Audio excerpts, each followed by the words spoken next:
Hello and welcome to the Low Carb Conversations podcast. I'm your host, Leah Williamson. I'm with my host, Holly. Welcome, Holly. Hi. We have an awesome guest today. I'm really excited to speak to Danielle Hamilton. She is a nutritional therapy practitioner, educator, real food advocate.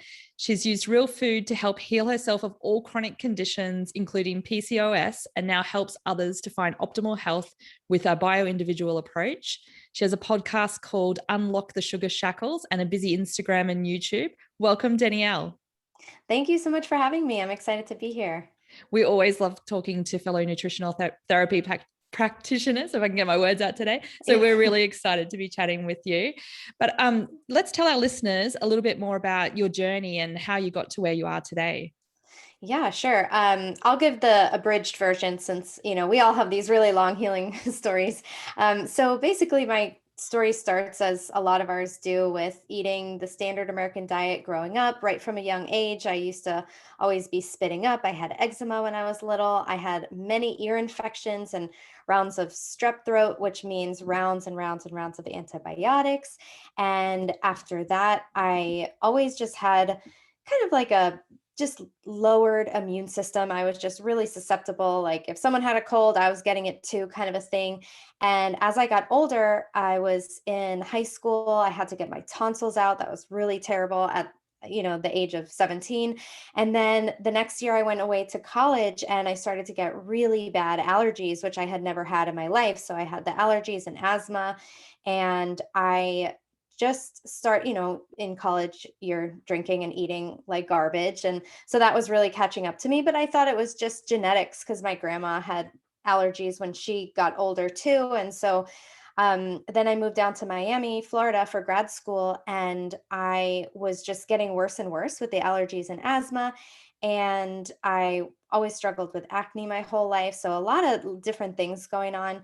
I actually found out that I was allergic to palm trees and I was living in Miami, Florida. I was like, this is like a cruel joke. And so I was on multiple medications for that. I was on 3 different prescriptions, a bunch of different inhalers. I was doing allergy shots. I had to give myself 5 allergy shots in the stomach 3 times a week. And I was just like, what the heck? I'm in my early 20s. What's going to happen when I'm 70? Like, I just couldn't imagine what was going to happen. And at the same time, I was working as a speech pathologist in a skilled nursing facility, nursing home. And I was doing all these chart reviews of all my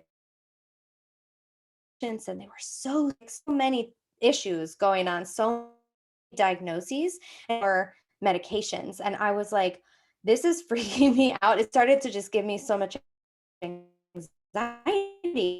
because I'm like, what is going to happen to me? I do not know this. And I just started to realize, ask myself questions like, our ancestors, we all need braces back then. And like, what did we do when we didn't have these medications?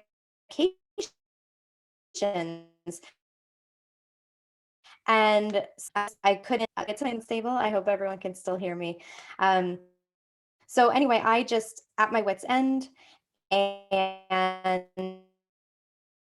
I was struggling with diet. And so I found Rob Wolf's book and I learned about real food. And that was just life changing for me. So I took out gluten and dairy and soy and processed foods. And it was almost like a miracle that all my issues just reversed. And I was like, oh my gosh, this is amazing. And I wanted to shout it from the rooftops. But then in my later 20s, I had a really stressful year and was rudely awakened and welcomed into the world of female hormones. And I was like, oh my goodness, what are these symptoms that are happening to me? So I started having all these hormonal issues. I had really low energy. I lost my period. I had worse acne than I did when I was in my teens. It wasn't cyclical anymore. It was just constant. I started gaining a lot of weight and I didn't know what was happening. Finally, I looked up, I thought I had PCOS. I went to the doctor and I was like, I can't lose the weight no matter what I do. I told him all my symptoms and he's like, you do have PCOS. You have to take the pill and there's no cure. I was like, uh, no, I don't believe you. I don't agree. And I left there. I wanted to flip him off, and I didn't, only in my mind, and I was like, I'll show you. So I was trying so hard to reverse my PCOS, and a lot of the information out there is like, cut out refined sugar. I'm like, oh, I did do that. I'm already cutting out refined sugar, the cut out refined grains. I'm like, oh, I already do that. And, they're like lower inflammatory foods. I'm like, I'm doing that. So I tried to just paleo harder. And obviously it didn't work because I was doing the exact same thing that got me sick. And it wasn't until I heard a podcast episode with Dr. Fung and Megan Ramos, where Megan says, PCOS is like the diabetes of the ovaries. And I nearly crashed my car because I was driving. I was like, what do you mean diabetes? What do you mean? Like, I think diabetes has to do with your blood sugar. Like, what? So I didn't realize all this time I had blood sugar issues, but I did. I would wake up and I would get really shaky after my morning coffee. I would need to eat like as soon as I woke up. Any fasting blood work I did, I would hate it because I would feel super dizzy and shaky, and I like hated having to fast for blood work. Meanwhile, my fasting blood work in these years was 60, and nobody said anything to me at the time. So that was like in the range of hypoglycemia, and no doctor said a thing to me because it was under 100, so it was great. Sorry, I don't know the millimoles off the top of my head. But yeah, so then I started to pay attention more to that. Oh, some other symptoms I had was that I was just that person who always had to have food with me whenever I left the house. Like back in the day, it would be like a granola bar, but then in my paleo days, it would be a Lara bar. So I would always have something with me, and I was always thinking about food. I would eat before I went out to eat. God forbid the meal took too long. It wasn't that I couldn't tolerate hunger, which is what I thought at the time. I'm like, I just don't like to be hungry because it feels uncomfortable. It was a blood sugar crash. And so I had all these symptoms of insulin resistance and reactive hypoglycemia, actually. And I was able to do nutritional therapy to myself, along with a healthy, real food ketogenic diet. I incorporated fasting, and I was able to reverse my PCOS, reverse my insulin resistance. I have no signs of that anymore. I have great metabolic flexibility, and now I've actually added some carbs back in, still in the low carb realm. But I just like to throw that out there because keto doesn't necessarily need to be we have to do this for the rest of our life. We can go in and out and cycle in and out, and that really helps maintain my hormones. So I've really found a good balance that works for me, and I just kind of dial things up and down as I need to. So right now, personally, I'm not really fasting that much because I don't feel like I need it, but it's something that I might dial into a little bit more maybe in the winter months when it would have been sort of appropriate biologically for us to, do more fasting and keto in the winter time. And now in the summer, there's berries. I live in Florida. It's hot. Like, so I'll lean a little bit more into having some, low carb fruits or things like that. And it's really, really great. So I'm excited to have found what works for me and help other people along the way. That's such a fantastic journey. And I love how you've had that life experience and you've been through it yourself. So you can totally relate to how your clients must be feeling and what they're going through as well. And I would just love to hear a little bit more about like why you decided to study with the Nutritional Therapy Association and how that journey came about. Yeah, so I actually was a big listener of the Balance Bites podcast back in the day with Diane Sanfilippo and Liz Wolfe, and Liz was an NTP. And I looked up information about the program and saw that it was based on like an ancestral approach, a foundational approach. And I was just like, everything that Liz says, at least is, and Diane too, but everything that Liz says, like, I really also very much agree with. And so I felt like it was the stuff that she was talking about. It's like, this is how I feel. So I felt that it would be aligned with what I already knew and believed about nutrition. But when I went there, I just couldn't even believe that it went so much beyond that in teaching us as clinicians how to help to get to that root cause, those foundations of our health for other people too. And that was what was missing from what I was doing in the past. And that's what's missing from anyone who's just trying to heal themselves online.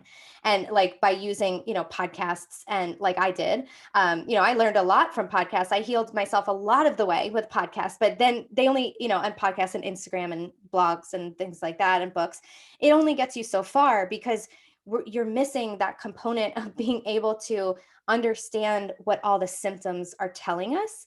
And then you can even take that further in this new program that I'm doing, restorative wellness, where we're using functional lab tests. But I see so many clients just getting better with just traditional nutritional therapy. I mean, every it seems like every client I talk to lately, they're like, I just feel so much better. I can't even put it into words. I'm like, I know, it's amazing. Like, it gives me chills. It's so wonderful to be able to help people so much with just a symptom questionnaire. It's really profound.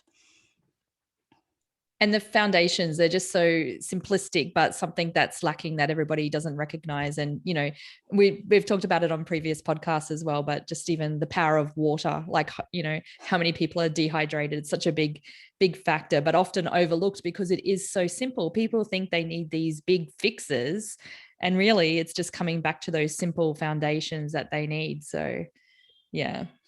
I'd Yeah, also, like sitting and chewing your food, right? yeah, that's right. Exactly. And we're going to talk a little bit more about digestion and some things like that Oh, I'd today. love to. But before we do, I just wanted to ask one more question around your business and how you work with people and what kind of projects you might have coming up, so that our listeners can know. Yeah, sure. So I work with people one-on-one, and I offer just traditional nutritional therapy. And then I'm also starting to offer new functional lab testing paired with food sensitivity testing. And one of the things people are like, well, can't I just get a food sensitivity test? And the sort of rabbit hole you might find yourself in if you just do the food sensitivity test, which is what I have done for years, is if you remove foods and you don't truly heal the gut, you will just become sensitive to new foods. So then you have fewer and fewer foods in your arsenal. And then if you just do the gut testing without doing the food sensitivity testing, you could be eating foods all the time that's causing inflammation that would be sort of blocking your progress. Or you could add a certain healing supplement and maybe it has walnut in it and you're highly sensitive to walnuts, but you wouldn't know because you're just not feeling well. So it's a beautiful pairing of the two, and you get extremely deep, profound healing with this methodology. And so it's a new offering because I just graduated from the restorative wellness solutions program, and it's really, really powerful. I'm doing a lot of healing on myself, actually. And so even though I'm super healthy, I have taken all those rounds of antibiotics in my life, and I just notice I have these lingering food sensitivities, and I don't really have that many other symptoms. It's just I can't tolerate quite a few foods.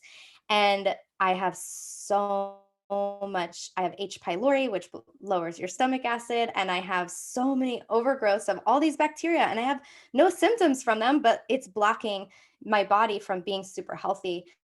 And then one of the markers on the test is this, it measures your secretory IgA, which is basically a measure of your immune function. And mine is so, so, so low. And so this stuff is really important to know about because, your immune system's in your gut. And so if your gut immunity is super low because it's really bogged down by fighting off these different pathogens that you don't even know about, it's like, how are you going to fight off other things like, the pandemic and whatever. So yeah, a lot of good things. No, that's really great. And we'll link up in the show notes how people can get in contact with you. And one thing that I'm super passionate about and love talking to my clients about is fat digestion. And Holly has the first article on this. Mute myself here. So this first article, it's actually from Medical News Today, and it's just titled, How Does the Body Digest Fat? And so for our listeners who don't have the article in front of them, it's really just a detailed rundown of the digestive process and how our body digests fat. And I know the three of us learned that digestion is a foundation to our health and wellness, and it's also a north to south process. So this article talks about how fat digestion begins before food even enters the stomach. But I wanted to talk to you, Danielle. Maybe you could share with our audience and our listeners, why is it important for people to understand how fats are digested? Yeah, I think just knowing that it's a north to south process is really a great concept to understand because we tend to compartmentalize things. It's like, oh, I know that I have gallbladder problems, so I just know about this. But we don't often know what our stomach acid levels are, how that affects our pancreatic enzymes, how that's like, people will know, like, oh, gut health. Okay, gut health, digestion. Um, well, I take a probiotic. That's usually the answer I get. So there's so much more to gut health than just that. And so knowing that it's a north to south process, knowing that we need to be first and foremost in a parasympathetic state while we're eating, or else the body literally shuts off digestion. So when we're in that parasympathetic state, we get saliva, we get stomach acid, we get bile production. That's super important for the fat. And we get the peristalsis in the intestines. So if we're in a stressed or busy or distracted or checking our phone sort of state, we're not accessing our full capacity of digestion. And then knowing that this is, if okay, if that's not right, if we're not chewing at it, and then if we don't have enough said, that's going to affect that would be fat digestion. And then a lot of people don't know how their fat digestion is really impacting their health. And so I think it's really important to know symptoms of poor fat digestion, which be your stools being clay colored, your stools being greasy or shiny, stools floating. So a lot of stuff like look in the toilet after you go to the bathroom to get a, checkup on how your fat digestion is. A lot of times there might be some chronic constipation or the opposite, like you eat a greasy meal and it runs right through you and you have to go to the bathroom. So these are all signs just with like poop that have to do with fat digestion. It's something that we can start to connect. And so if you know those symptoms, you can have a better check-in on how you're doing with your actual fat digestion. Say that they don't have any symptoms of this fat digestion stuff, but they tend to eat this lower fat diet because, oh, my stomach doesn't do great with greasy meals, so I just avoid it. But that's not a good sort of fix for that because we need healthy fats. We need healthy fats for everything. It's a foundation of our health. We need it for healthy hormones. We need it to balance our blood sugar. We need it for like muscle endurance. We need it so we don't have cracked and peeling heels. Like literally, there's so many reasons why we need fats.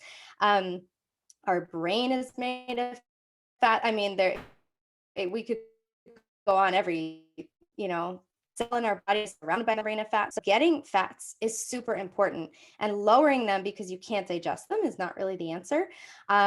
What we want to do is slowly increase the good ones while supporting our digestion. And that's really, really, it's key. And then just also knowing, just one more thing that would be helpful to know for in terms of just knowing yourself is that if you've ever been on a low fat diet, which is anyone who's lived through the 80s and 90s, I think, and like I grew up having like Crystal Light and everything sugar free, and then Lean cuisines. lean cuisines, Diet Coke, like no fat, no, no, none of that stuff. So then you'd want to know, okay, if you were on a low fat diet, also history of eating a vegan and vegetarian diet, because that's generally low in fat, also will be missing a lot of nutritional components to make these digestive juices, if you will. So even the low zinc causes low stomach acid. And then also a history of eating a standard American diet, which everyone pretty much is also guilty of because that's how we were all raised. So the standard American diet is a problem because it contains all those bad fats like canola, soybean, all those industrial seed oils. It's also called rapeseed oil in other countries outside of the States and Canada. So these things can gunk up your bile, so the bile is not free flowing. And so that's super important. So the way I kind of describe bile would be like dish soap. So if you have dish soap, you need it to squeeze out of the bottle so then it can do its job of emulsifying the fats and actually digesting them and actually absorbing them. Undigested fats become very inflammatory and very harmful to our digestive system. So that's something we really want to avoid. We need to be able to break down our fats. We can't just eat them and hope for the best. We have to break them down and actually absorb them. And so if we, let's say we have thick and viscous bile, picture dish soap that's been sitting in like your grandparents' basement for like 2 decades, and it's just kind of on the bottom. It's like this thick goo and it's not going anywhere. That's bile that hasn't been used over time. That's a huge problem, right? Because it's not free flowing, it's not liquid, it's not going to emulsify that fat anymore. It's just this thick and gummy. And then another important point, like if we're comparing it to dish soap, if you have no gallbladder, which might be many of you listening to this conversation, your liver is still producing bile, but now it's just like at a little bit of a drip all the time. So just like a drip, drip, drip. And so at meals, most often you don't have that entire full gallbladder's worth of bile to emulsify the fats. Instead, you just get a few drips. And that's like trying to wash an entire sink of dishes with three drips of dish soap. So that's why it's also, if you don't have a gallbladder, it's really essential to support your body with this functional support of some sort of ox bile, salts. So not medical advice, please work with someone. But that's super important too. So knowing all this stuff about you, about yourself, is really important for knowing how your body's working. So it's really important to know about that fat digestion for sure. Yeah, those are some really good points. You talked about a lot of things that I want to circle back on. I had to make some notes. But you mentioned like greasy foods and people thinking of greasy foods as being like that's what they associate with being fatty foods. But not all fats are necessarily greasy. So want to talk a little bit about you talked about bad fats. What are some good fats? Because not all fats come from like the greasy food or what you're picturing as like fast food or the standard American stuff. So talk to us about the good healthy fats. Yes, absolutely. Great question. So, first and foremost, I like to think about, especially when I'm making a plate of food, I like to get foods that already come with a lot of fat in them. So, I don't need to be just adding gobs of fat to my meal. So, I like to think about high fat foods. So, that would be things like grass fed meats, eggs, fatty fish, things like that. And then you also have the fruit fats, which would be coconut, olives, and avocados, and also their oils. So all three of them, like all those products, so avocado oil, avocados, coconut, shredded coconut, coconut flour, coconut oil, all those things. And then also fats that come from animals. So healthy raised animal fats. So that would be butter, ghee, tallow, lard, duck fat, those kind of fats. Those are more traditional fats. Some of us don't always like, cook our stuff in like chicken schmaltz or smaltz or whatever. But, those are more traditional fats, but definitely like grass-fed butter we can all get behind, it's delicious. And so, yeah, those would be the healthy fats. And then some nuts and seeds also would be included in that category. It's just something that you don't want to overdo. I see people overdoing nuts and seeds all the time when they go low carb. So I tell my clients just stick to like a small handful a day or like a few tablespoons of a nut butter and just call it, because especially if you're in it for like fat loss reasons, these nuts and seeds can have some high PUFAs, high polyunsaturated fatty acid components, and those are less stable and oxidize quickly. Some of them they're high in omega-6s, which are the inflammatory ones. So we want to sort of just minimize those. And then, yeah, I think those are all the healthy fat. Did I miss any? And then dairy, if you do dairy, so full fat dairy would be another source of healthy fats. Excellent. Yeah, I know a lot of people who overdo it on the nuts because when you are transitioning to doing more of like a paleo or a low carb, and you just want to be snacking on something during that transition, and the nuts are easy. So it is easy to go overboard on those for sure.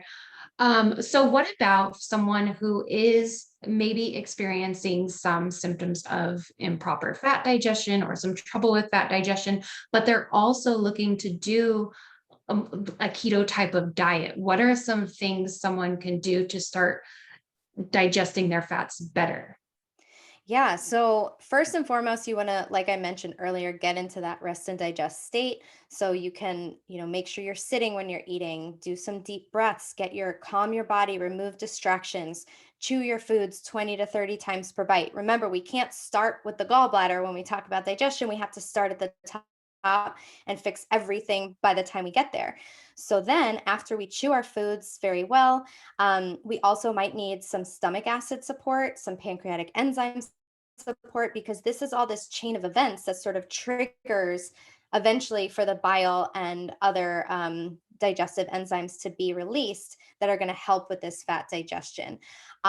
So working with someone could be wonderful, but some just general advice, maybe some apple cider vinegar at the very least to help to increase some of that the bitterness in the apple cider vinegar and the organic acids in there actually can stimulate the gallbladder and can help there, as well as can increase the stomach acid, as well as can lower the glucose response. So apple cider vinegar, if you tolerate it, is a really great thing to add. And then, working with an NTP or a practitioner to find some of those functional supports for your body. So they might ask you to take some betaine HCl, some digestive enzymes, and then perhaps some supplements to help support the gallbladder. Things like a beta TCP or beta plus from Biotics brand. It has vitamin C and taurine. Some of these have oxbile or bile salts. Phosphatidylcholine is a great nutrient for the gallbladder, as well as magnesium is important for the gallbladder. But don't think like, oh, I'm taking magnesium, so my gallbladder is fine. People tend to think that kind of thing. And then there's also some different foods that are helpful for bile production. So you can start adding some of these in. They would be like the acids that I talked about, like the apple cider vinegar, lemons, and limes. Making sure you're hydrated. So starting your day with like a big glass of like lemon water, throw some ACV in there, some good salt for some hydration. We need the salt to make the stomach acid. So all these things are kind of coming together. And then there are those bitter vegetables and herbs. So things like arugula or dandelion greens, milk thistle, a lot of things that also help the liver because that's where the bile is coming from. And then let's see. And then the warming spices like cinnamon, turmeric, and ginger. And then prebiotic foods, if you tolerate those. So they would be things like garlic and Jerusalem artichokes and I'm blanking, chicory, all sorts of prebiotic foods, they would be also potentially helpful. But basically, I would say that if you're wanting, and then we have to talk about like what you're eating and the fats. So we really want to eliminate all those vegetable oils. So those are the canola, corn, safflower, soy, etc. Read ingredients, cook your foods at home because all restaurants use those oils. So if you really want to get them out, you have to know what you're putting in your food and who's cooking it. And then you want to slowly ramp up the fats. You don't want to be like keto overnight. You want to make sure that you're starting to digest things. So you're adding little bits of the healthy fats, like starting to go with, okay, maybe I'll have a chicken thigh instead of a chicken breast kind of a deal. Cooking your food in a little bit of extra butter, seeing how you tolerate that. Go slowly because there's so many people who are like, I tried keto and I ended up in the hospital. And it's like, you weren't ready for it. So we need to make sure we're ready because the gallbladder and, fat digestion is just a huge piece of the puzzle. And then those people who can't get into ketosis, but that wasn't your question. So yeah, we'll stop there. One thing Yeah, I'm just well, going to, sorry, Holly, I was just going to add one food thing in there that I always recommend and I absolutely love for people just starting out is just making a simple vinaigrette. Beets, right? Or beets. Yeah. Beets I are forgot the beets. Sorry. Yeah. Beets are normally definitely on that recommendation list, but even just a simple vinaigrette so that we're mixing the oil with an acid so that it's already kind of starting to digest by the time that you're putting that on the salad. And that's a great way to get fat in as well. Love that. Yeah.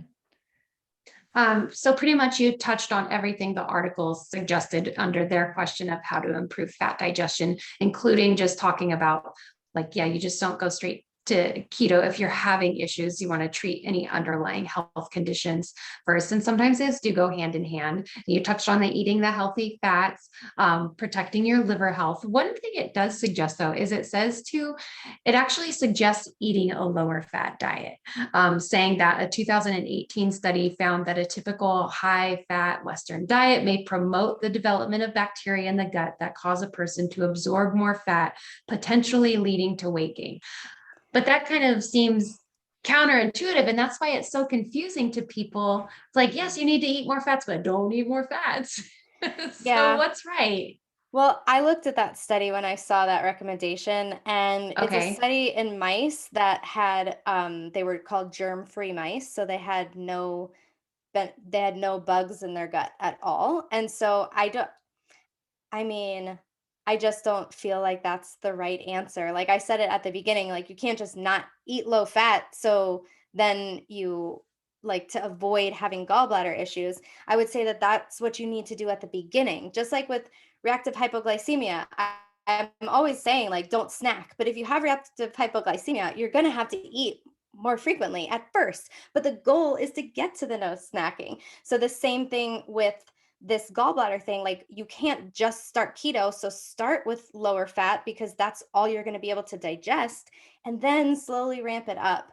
And I think that there are thousands and thousands of testimonials from people who have done keto successfully and actually lost weight instead of gaining it by increasing their fats. So I don't see that sort of particular mouse study has a lot of human you know, Good. And correlation. that's why we discuss articles like this, because Yeah. someone just reading that would read that and take that thinking, okay, oh, I need to not eat any fats.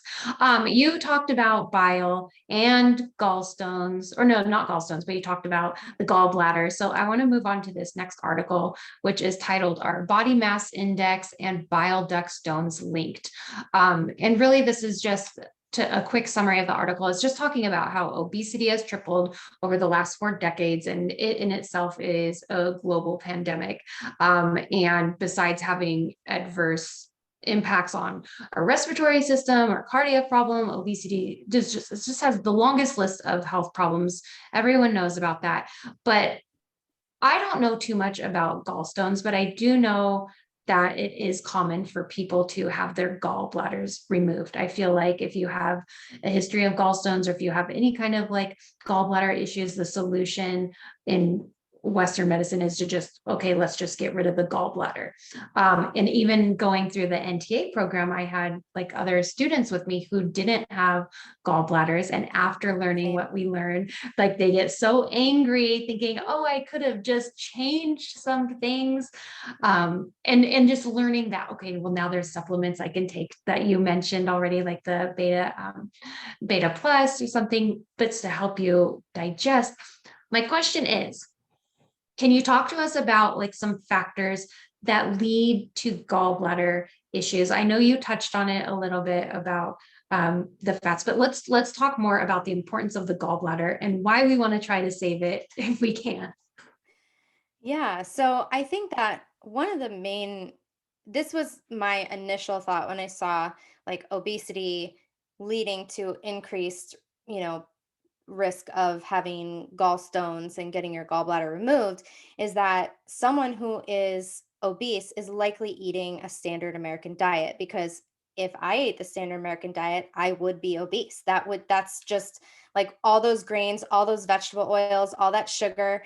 And it's like that's the recipe for obesity. So for me, I assume that they're eating a standard American diet. And so the combination of like having all those junky fats all the time, that is something that can really clog up your fat and your bile, like your bile ducts.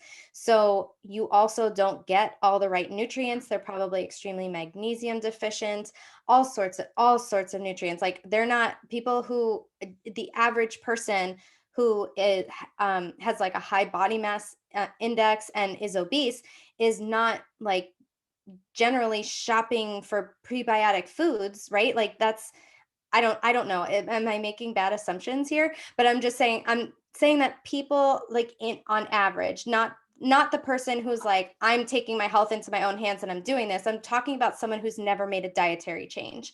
So, and these are the people who may be more prone to getting their gallbladder out because they're not doing anything for their health, right? And so this is just the average Joe who's, eating whatever and ends up obese and ends up having to get their gallbladder out because it's just these really bad fats. And then even people who try to do all this like yo-yo dieting, that's another huge issue with gallbladders because you go super low fat for a time because that's what they tell you to do. You lower your calories and then boom, you have stones because when you're not using your bile, it just sits there and it gets sluggish and thick and viscous.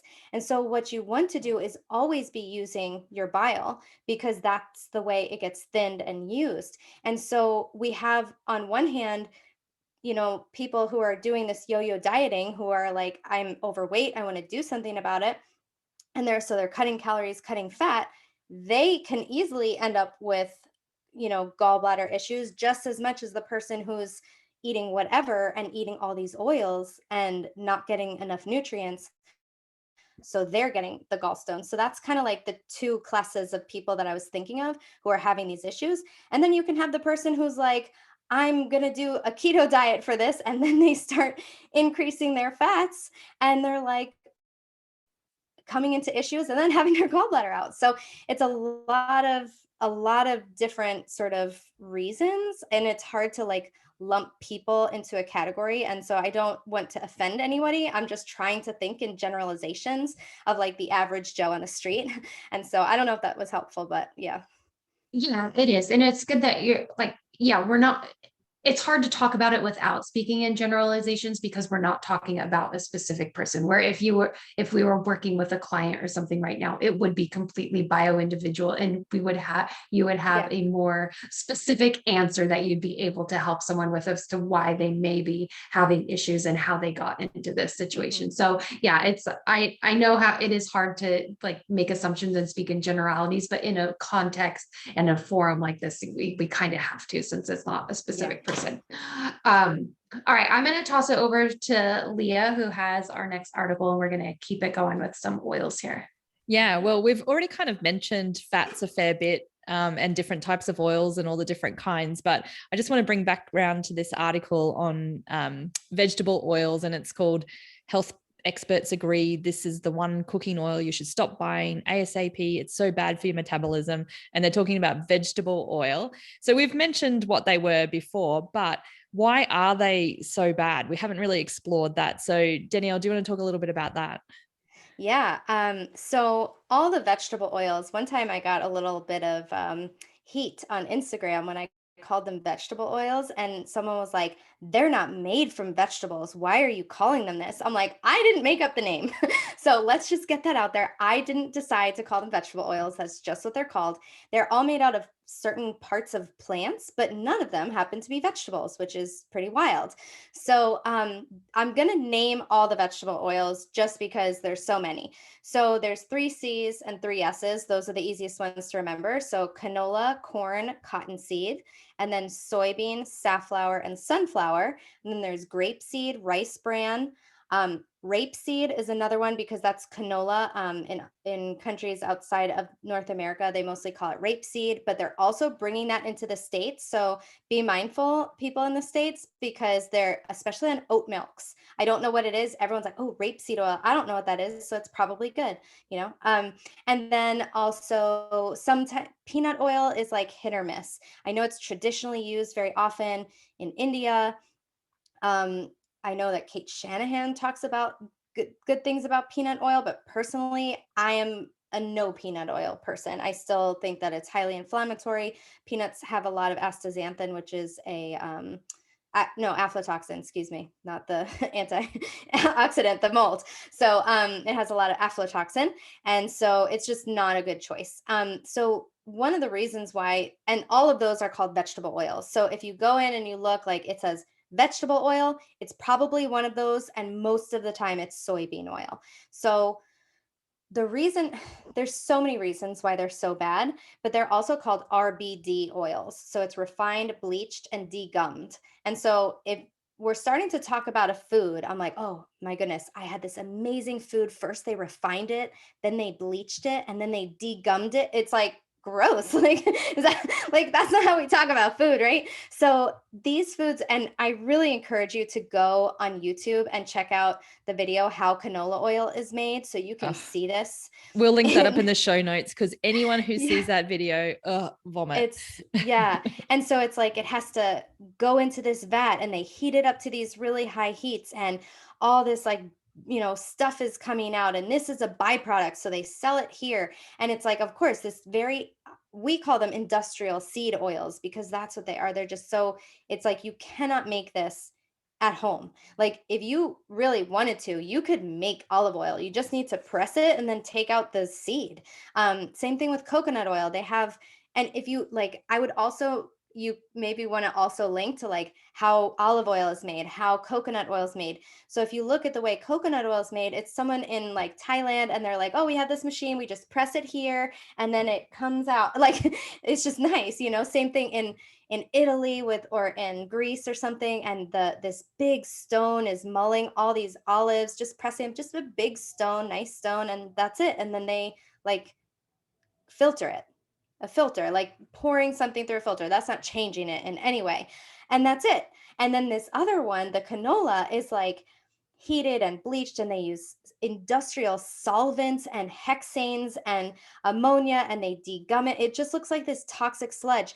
And so even before it's being finished, even before it's finished being made, it has already been oxidized and destroyed. So polyunsaturated fats, it are really long chains of fats, but they're missing different, like, or there's too many double bonds, and so they're like linked, and they're just really unstable basically. So they can sort of come apart, or they are really, really susceptible to being broken and having becoming free radicals in the body. So when my mind thinks of free radicals, I think about like cancer and things like that. We want these antioxidants. We don't want oxidation in our body. And so that's what it's doing. So oils can become rancid if they're exposed to light or heat. And so already, if we're heating this stuff up to really high heats, it's already damaged. And people are like, well, what about expeller pressed? And it's like, it's just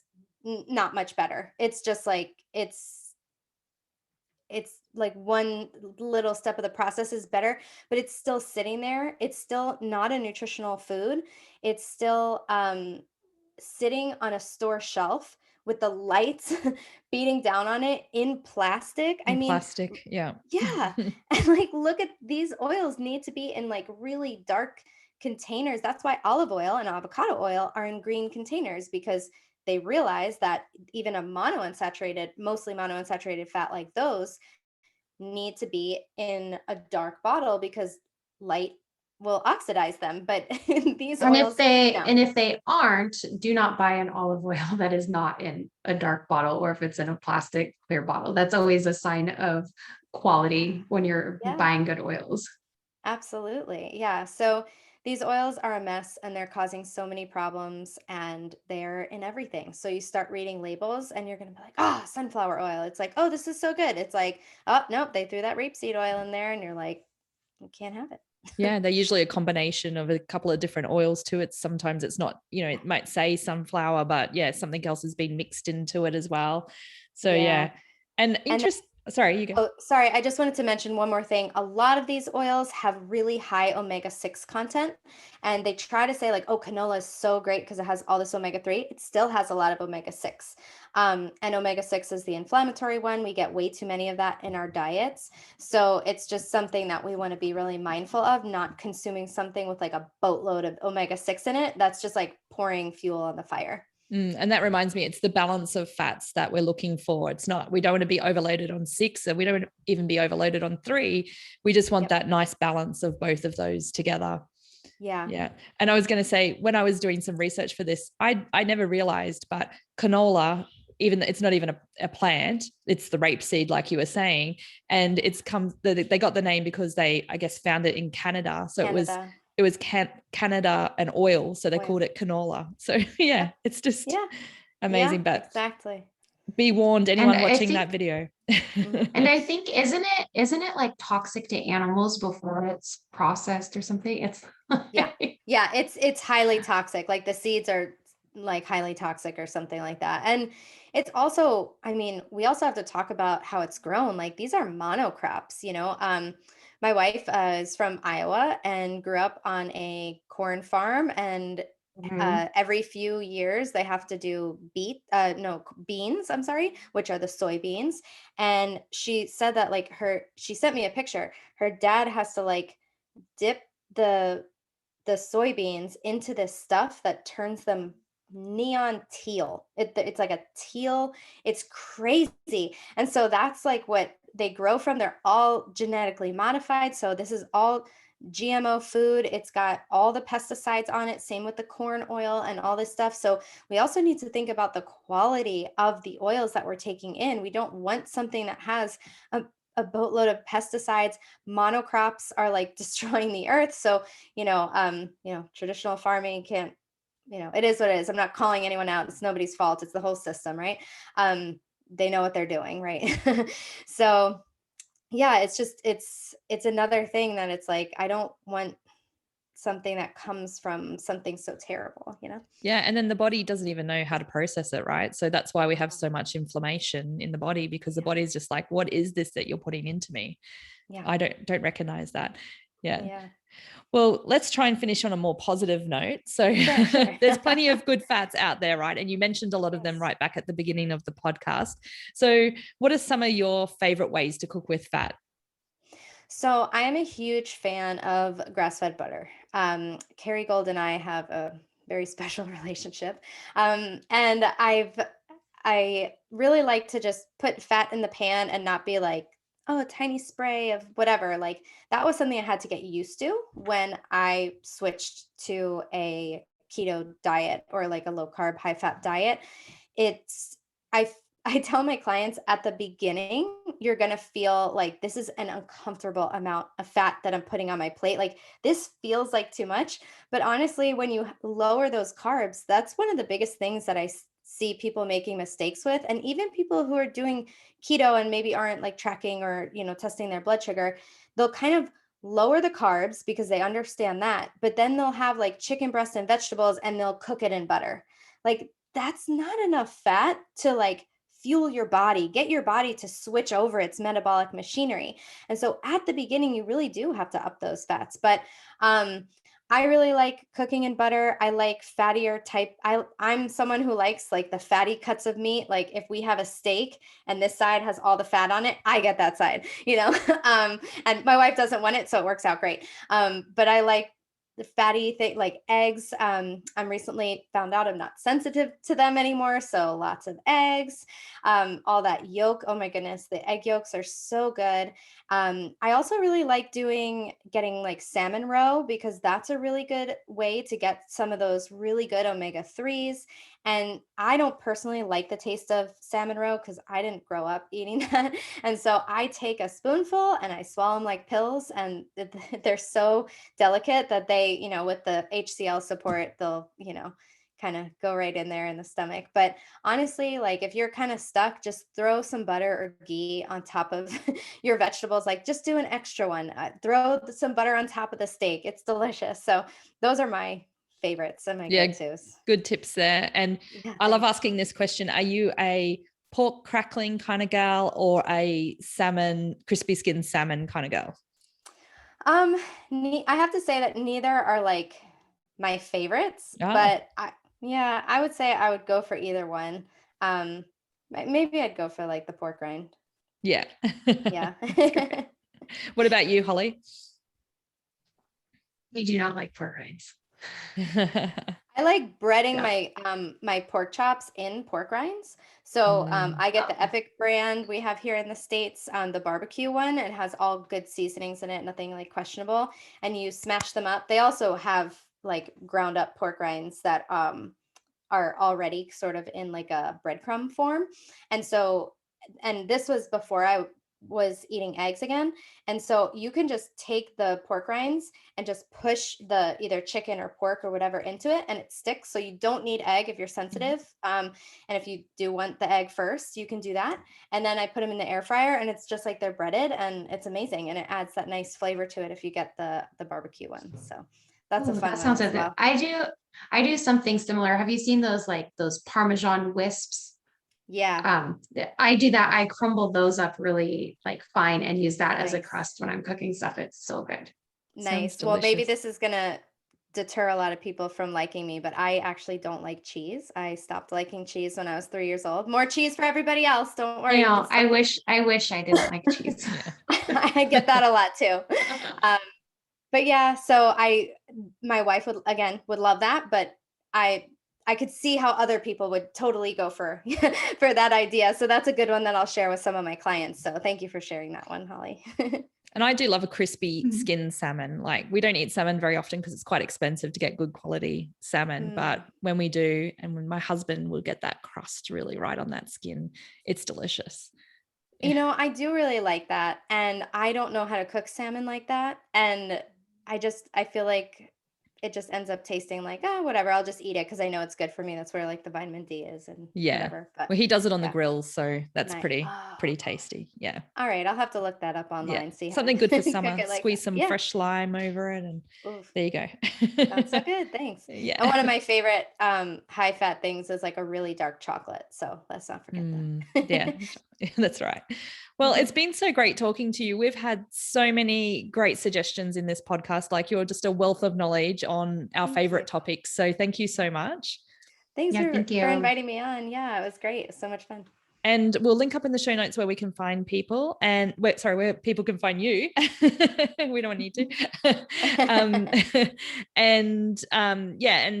Definitely let us know if you've got anything else coming up. Our listeners would love to hear from you again. I'd love to get you back on to talk about maybe some more blood sugar regulation and things like that. So yeah, absolutely. Would love to come back. So thanks for having me. Thank you. That's the end of today's episode. Our theme music is created by Andrew Bowden and production services are by Kevin Kennedy Spain of Disc of Light Media. Have a great week, everyone. Have a great week. Bye.